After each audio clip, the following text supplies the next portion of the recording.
नमस्कार मित्रांनो, मी राहुल आदिनाथ बांगर, लोकक्रांती सेना जिल्हाध्यक्ष बीड. आपल्यासमोर एक विषय घेऊन येत आहे.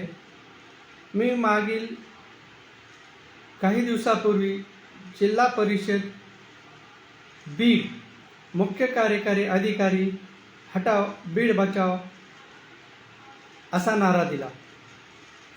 यामागं खूप मोठा विषय दडलेला असल्या कारणाने आणि छोट्या छोट्या गोष्टीवर लक्ष न देणारे बीड जिल्ह्याचे कर्तव्यदक्ष अधिकारी म्हणून मुख्य कार्यकारी अधिकारी जिल्हा परिषद यांच्या विरोधात बंड पुकारला. ह्या ढोंगी अधिकाऱ्याच्या विरोधात बोलणं काही गुन्हा आहे का? आपण पाहिलं, पूर्ण बीड जिल्ह्यामध्ये जिल्हा परिषदच्या शाळा नावाला आहेत. त्या ठिकाणी एकतर शिक्षक नसतो, त्या ठिकाणी कुठलाही कर्मचारी नसतो, वा त्या कर्मचारी ज्या शाळेवर नेमणूक केली आहे त्या गावात राहत देखील नाहीत. म्हणून त्यांचे माहिती मागणं, चौकशी करणं या आमच्या लोकक्रांती सेनेच्या वतीनं मागण्या होत्या की जर त्या स्थानिक ठिकाणावर शिक्षक हजरच नसतील तर त्या प्राथमिक शाळेमध्ये शिकवणारा शिक्षक नेमका त्या ठिकाणी जातो का नाही. त्यानंतर या शिक्षण व्यवस्थेमध्ये बायोमॅट्रिक हजेरी घेणं आवश्यक होतं, ही देखील मागणी केली. आपल्या बीड जिल्ह्यामध्ये प्रामुख्याने जिल्हा परिषद शाळेमध्ये जे शिक्षक शिकवण्यासाठी जातात त्यांची ऑनलाईन हजेरी होणे आवश्यक आहे, अशी मागणी लोकक्रांती सेनेने केली असता याच्यावर या जिल्हा परिषद मुख्य कार्यकारी अधिकाऱ्यांनी कुठलीही दखल न घेता मोकाटपणा चालू केला आहे. आपल्या पदाचा गैरवापर करत बीड जिल्ह्याला कशा पद्धतीने खड्ड्यात घालता येईल आणि आमचा बीड जिल्हा हा शैक्षणिक दृष्ट्या कसा खालावेल आणि येथील विद्यार्थी शिक्षणापासून कसा वंचित राहील याकडे या अधिकाऱ्याने प्रामुख्याने लक्ष दिलेलं आहे, म्हणजे विशेष लक्ष दिलेलं आहे. आमचा बीड जिल्हा तसाच बदनाम आहे आणि शैक्षणिक दृष्ट्या हा अधिकारी आमच्या बीड जिल्ह्याला आणखी बदनाम करण्याचं काम करत आहे. आपण आज एक गोष्ट पाहणार आहोत. गेवराई तालुक्यातील पंचायत समिती अंतर्गत येणारी तलवडा सर्कलमधील रामनगर तांडा येथील एक शाळा आपण या चित्रामध्ये पाहत आहोत. जिल्हा परिषद प्राथमिक शाळा रामनगर तांडा. या रामनगर तांड्यावर जी शाळा आहे ही शाळा ऊसतोड मजुरांसाठी, लेकरांसाठी बनवलेली आहे शासनाने आणि ऊसतोड मजुरांच्या लेकरांना शिक्षण घेण्यासाठी ही शाळा कार्यरत आहे. या शाळेमध्ये 2 शिक्षक दिलेले आहेत, एक अंगणवाडी सेविका देखील दिलेली आहे. मित्रांनो, या शाळेमध्ये 2 शिक्षक म्हणजे एक सानप नावाचा जो 2025 मध्ये या ठिकाणी रुजू झाला, जॉईन झाला, तेव्हापासून या शाळेत तो एकदा देखील आलेला नाही. अशी ग्रामस्थांनी तक्रार देऊन देखील पंचायत समिती विभागाने कुठलीही दखल घेतली नाही. मग ही दखल आमच्याकडं लोकक्रांती सेनेकडे आल्याच्या नंतर आम्ही ती कार्यकारी अधिकारी बीड विभागाकडं ही मागणी केली की या शाळेकडं शिक्षक असून सुद्धा त्या शाळेवर शिक्षक जात नाहीत, शाळा बंद आहे. त्या शाळेचे व्हिडिओ बनवले, त्या शाळेचे विद्यार्थ्यांचे ऑडिओ बनवले, त्यानंतर ते जे फोटो ऑडिओ ही पंचायत समिती गट शिक्षण अधिकारी गेवराई यांना सादर केले. तरी देखील त्यांच्यावर कुठलीही कारवाई होताना दिसून आलेली नाही. ही बेजबाबदारपणी तुम्हाला सांगतो. त्या ठिकाणी अविनाश कुलकर्णी नावाचा 2023 रोजी जॉईन झाला शिक्षक म्हणून या रामनगर तांड्या या वस्ती शाळेवर. जिल्हा परिषद अंतर्गत ही शाळा चालवली जात असताना आम्हा पगार असताना हे शिक्षक लोक त्या शाळेवर एकदाही गेलेले दिसून आलेले नाहीत. मित्रांनो, गावकऱ्यांनी आणि या रामनगर तांड्यावरच्या लोकांनी आमच्यासमोर एक खुलासा केलेला आहे. खूप मोठा खुलासा आहे.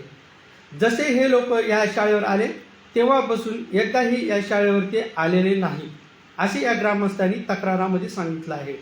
मित्रांनो, यांचं म्हणणं आहे एकदाही आले नाही असा उद्देश नाही आहे, पण ते जसे जॉईन झाले तसे फक्त 15 ऑगस्ट 26 जानेवारी किंवा जे काही आपले संविधानिक पद्धतीने महान आत्म्याचे जे दिवस असतात त्या दिवसांसाठी हे कदाचित आलेले आहेत. म्हणून पूर्ण वेळ न म्हणजे कधीच न, याचा उद्देश असा आहे की हे उघडायला येतात. म्हणजे जसे हे जॉईनिंग झालेत तसे 30 ते 31 दिवस कदाचित हे शाळेवर आले असतील असा ग्रामस्थाचा अंदाज आहे. मित्रांनो, पण हे जेव्हा जेव्हा शाळेमध्ये येतात तेव्हा तेव्हा हजेरीपटावर आपली स्वाक्षरी करायला हे विसरत नाहीत. स्वाक्षरी म्हणजे काय? आम्ही दररोज हजर आहोत आणि हे शासनाला दाखवण्यासाठी यांच्या हजेरीपटावर हे नेहमी हजऱ्या करूनच जातात. मग कदाचित यांची हजेरी जर राहिली तर गपचूप ही हजेरी घेऊन जाणं आणि मग गेवराईमध्ये बीडमध्ये या हजेरीपटावर सह्या करून परत या ऑफिसमध्ये हजेरीपट आणून ठेवणं, अशा पद्धतीने यांचा कार्यकाळ चालू आहे. कुठल्याही पद्धतीने या शिक्षकाने विद्यार्थ्यांना शिकवण्यापासून म्हणजे काय म्हणते त्याला असं वंचित ठेवलेलं आहे. प्रत्येकच गोष्ट प्रामुख्याने सांगणं म्हणजे या ठिकाणी नाचक्य आहे या प्रशासन व्यवस्थेची. मग आम्ही जो नारा काढला की अरे बापरे, हे जिल्हा परिषद कार्यकारी अधिकारी हटाव आणि बीड जिल्हा बचाव, हे नारा या ठिकाणी योग्यतेने बसलेला आहे, योग्यतेने ठरत आहे. तर मी आपल्यासमोर एक गोष्ट प्रामुख्याने हे सांगतोय की या ठिकाणी सानप कुलकर्णी नावाचे 2 शिक्षक आहेत. या शिक्षक नेमके या ठिकाणी काय करतात?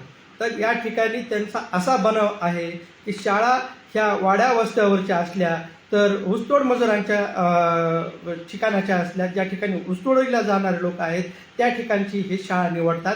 म्हणजे या ठिकाणावर जर शाळेला आपण शिक्षक म्हणून जर गेलो तर त्या शाळेमध्ये आपल्याला भ्रष्टाचार करायला जमतो. त्या ठिकाणी आपल्याला बोलणारं कुणी नाही, ओरडणारं कुणी नाही, शासनासमोर आवाज मांडणारं कुणी नाही, अशी यांची भूमिका आहे. याच ठिकाणी केंद्र प्रमुख म्हणून बारगाजी नावाचा एक केंद्र प्रमुख म्हणून कार्यरत आहे, तो म्हणजे तलोडा. या माणसाला वारंवार गावकऱ्यांनी सूचना केल्या, फोन केले. 3 वर्षापासून 2 वर्षापासून हे लोक लढतात एका छोट्याशा शाळेसाठी. मग ऊसतोड मजुरांच्या लेकरांना शिक्षण घ्यायचंच नाही आणि त्यांना देखील, येणाऱ्या पिढीला देखील ऊसच तोडायला असा हा उद्देश या केंद्र प्रमुख बारगेजींनी घेतलेला आहे व येथील 2 शिक्षकांनी मिळून घेतलेला आहे.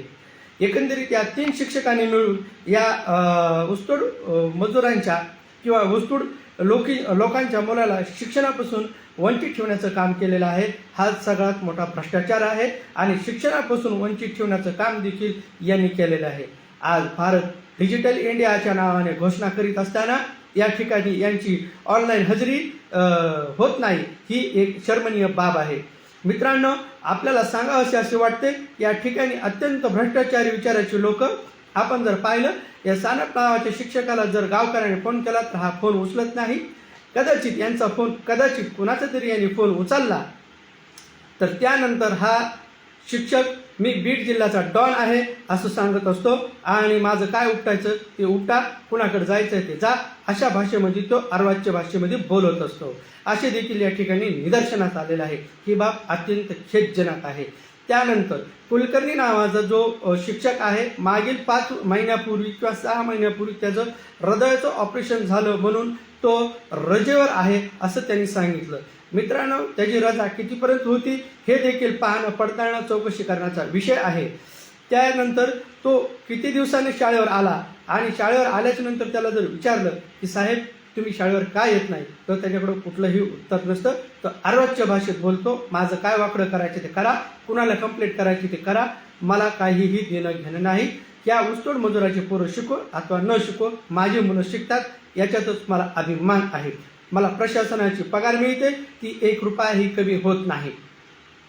पहा यांची इतकी मजुरी आहे. आणि जर यांना कदाचित कुणी कार्यकर्त्यांनी जर विचारणा केली की साहेब तुम्ही का येत नाही असा जर कुणी जाब विचारला तर त्यांना विविध ठिकाणातून फोन लावून आपलं वर्चस्व स्थापन करण्याचा प्रयत्न येथील शिक्षक व्यवस्थेतील काही शिक्षक हे करत आहेत. याच्यामध्ये सानप, अविनाश कुलकर्णी आणि केंद्र प्रमुख पारगजे असे 3 शिक्षक मिळून या ठिकाणी हुकूमत गाजवताना दिसत आहेत.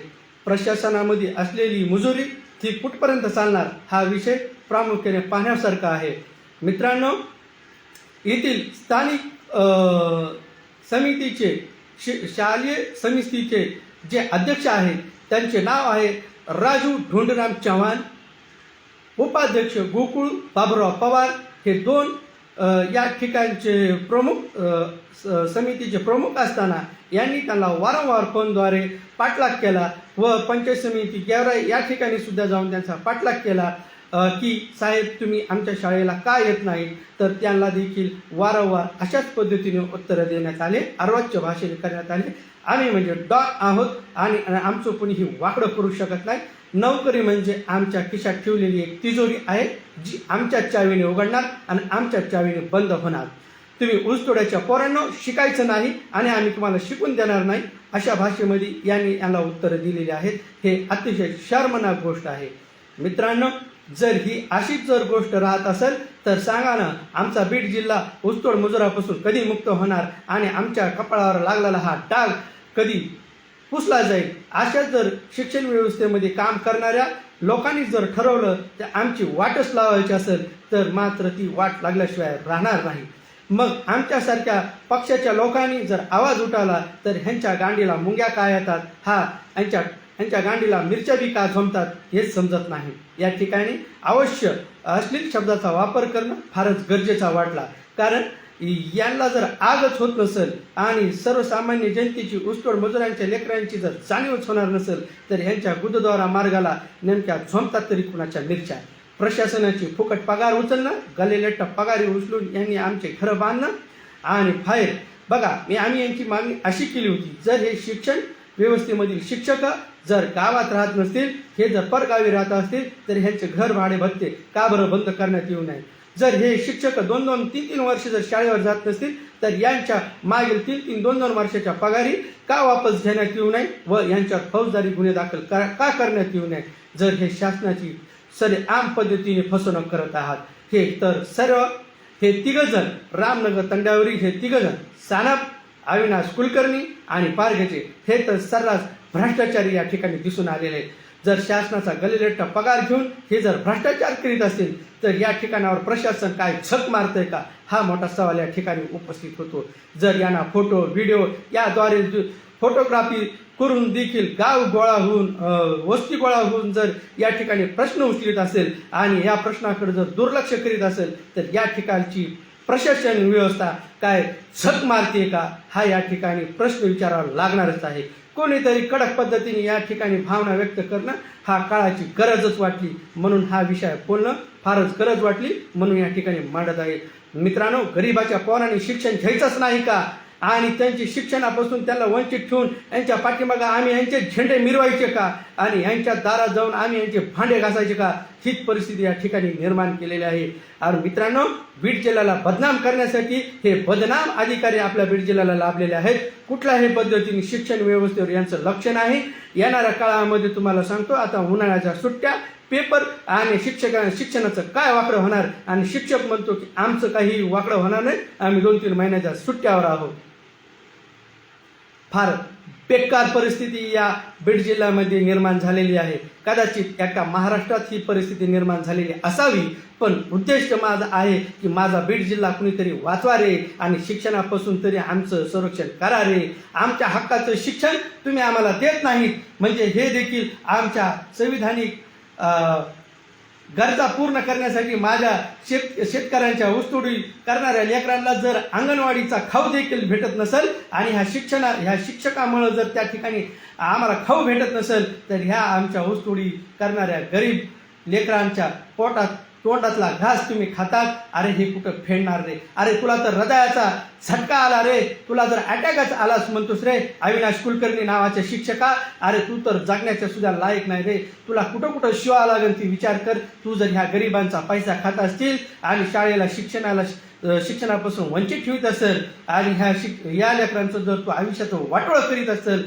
तर या पलीकडे तुला तर बार बार जागेवर फाडलं पाहिजे रे. अरे तू फक्त सांगतोस की मला अटॅक आला आणि माझा हृदयविकाराचं ऑपरेशन झालं. अरे नालायका, तुझ्यासारख्या नालायक शिक्षकांनी या शिक्षण पेशाचा अपमान केलेला आहे. तू ह्या शिक्षण क्षेत्रात राहण्याच्या लायक नाहीस असं या प्रशासनासमोर ठामपणे सांगतो. तुझ्यासारख्या शिक्षकांची या समाजाला गरज नाही, कारण तू आमच्या शिक्षणापासून आमचा समाज वंचित ठेवण्याचं काम करतोस. आमच्या समाजाला पुढे येऊन देण्याचं तू आडकाठी आहेस असं मला या ठिकाणी वाटतंय. आणि तुझ्यासारख्या शिक्षकांनी शिक्षण व्यवस्थेत राहूच नाही आणि तू तुझ्याच पद्धतीने तू मोठ्या बापाचा असतील, घरातला असतील तर तुझ्या घरामध्ये तू शेण उचल, नाहीतर कुणाचे दारे धर, पण आमच्या या शिक्षणाच्या माहेर घरामध्ये तू येऊ नकोस. प्रशासनाची गल्लेलेट पगार तू उचलू नकोस, तू या लायक नाहीस. आणि तुझ्यासारखे असे हे दोन शिक्षक आहेत ना, हे सानप नावाचे डॉन, जे बीडमध्ये आम्ही डॉन म्हणून फिरतो आणि माझ्या शिक्षण क्षेत्रामध्ये माझे अधिकारी सानप नावाचे आहेत आणि मला ते पाठराखी आहेत. तर अशा नालायक व्यक्तींना या शिक्षण व्यवस्थेमधून बाहेर काढणं फार गरजेचं आहे. आणि बारगजे साहेब, तुम्ही तर केंद्र प्रमुख आहात, तुम्ही तर या शिक्षण व्यवस्थेची फार वाट लावलेली आहे. स्वतःला साव समजून आणि ढोंगेपणाचा आव करून या समाजामध्ये प्रतिष्ठा मिळवणं इतकं सोपं नसतं. जर तुम्ही गरिबांची लेकरं शिक्षणापासून वंचित करीत असाल तर अरे हे पाप तुम्ही फेडणार तरी कुठं? अरे तुम्ही हे असे सप्ते उभा करून किंवा सप्त्यामध्ये ढोंगेपणा आणून हातामध्ये माईक घेऊन समाजाला प्रबोधन करणं तुम्ही सोडून द्या. अरे तुम्ही समाजासमोर चांगल्या पद्धतीने आपले प्रतिमा निर्माण व्हावी म्हणून येता आणि इथं आमच्या गरिबाच्या लेकरांना शिक्षणापासून वंचित ठेवता. तुमच्यासारखे नालायक तुम्हीच आहात. या प्रशासन व्यवस्थेने पाहणं गरजेचं आहे. माननीय जिल्हा परिषद कार्यकारी अधिकारी साहेब, आपण तो इतकं ढोंग करतात, हाताखाली 4 पत्रकार ठेवून आपली वाहवा करतात. तुम्हाला समाजातला कुठलाही नागरिक चांगलं म्हणत नाही साहेब. मी तुम्हाला ह्या माझ्या लाईव्ह मधून सांगतो, माझ्या सोशल मीडियाच्या माध्यमातून सांगतो, माझ्या पक्षाच्या वतीनं सांगतो साहेब, तुम्हाला समाजातला कुठलाही व्यक्ती चांगला म्हणत नाही. तुमचे फक्त लाभार्थी शिक्षक तुम्हाला चांगलं म्हणतात, म्हणूनच तुम्ही या खुर्चीवर टिकलेला आहात. कारण तुम्ही या शिक्षण व्यवस्थेतल्या भ्रष्टाचारी शिक्षक लोकांना, कर्मचाऱ्यांना वाचवण्याचं काम करतात. एवढा धाडसी अधिकारी मी या अगोदर बघितला नव्हता. आपण खूपच धाडसे आहात. आपलं तर सर्वप्रथम अभिनंदन. अशीच आमच्या बीड जिल्ह्याची वाट लावाल हीच अपेक्षा व्यक्त करतो आणि मी माझे 2 शब्द संपवतो. जय हिंद, जय महाराष्ट्र, जय क्रांती.